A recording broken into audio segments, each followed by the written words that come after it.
medicinal cannabis bill that was introduced yesterday to the New Zealand Parliament does three things which are really good. One is that it creates a domestic market and domestic production for medicinal cannabis products that will eventually be made available through pharmacies. The second thing is it creates a statutory defence, initially just for terminally ill people, that will mean that they won't be prosecuted for using cannabis. Patients, not criminals! Patients, not criminals! The third thing is that it removes CBD or cannabidiol from the Misuse of Drugs Act, so that again should make it either an over-the-counter medicine or a pharmacy-only medicine.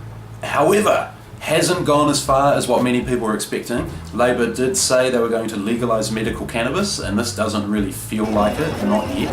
We think that the danger with the domestic market, with the route they might be taking, if it's like Australia, we could be years away with no real improvement for patients in the meantime. That's certainly been the experience in Australia, where it's big corporate grown cannabis and things haven't really changed at all for patients.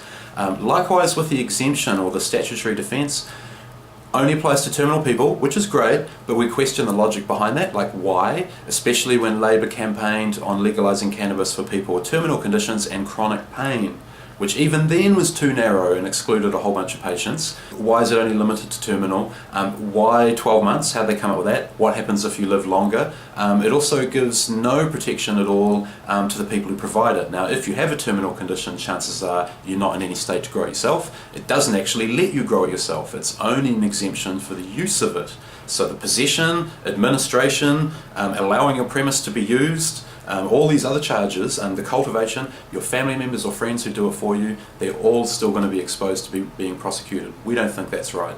Likewise with the CBD, that's awesome, it's really good, but the devil's in the detail. Will it be an over-the-counter medicine like it is pretty much everywhere in the world?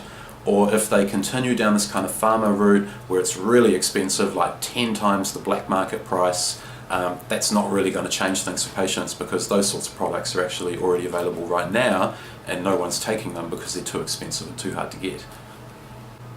So what happens next? Actually there's two bills before Parliament. There's not only this government bill which will be whipped and the government will all vote for and it will pass, and we have this opportunity to improve it, but in tandem with that the Green Party have their bill which is more aligned with the American model, where you have growing your own and dispensaries, and both those bills are going to be up in Parliament, and hopefully they will both go through to Select Committee where they can be merged or made better, but you can have your say, so keep an eye on that.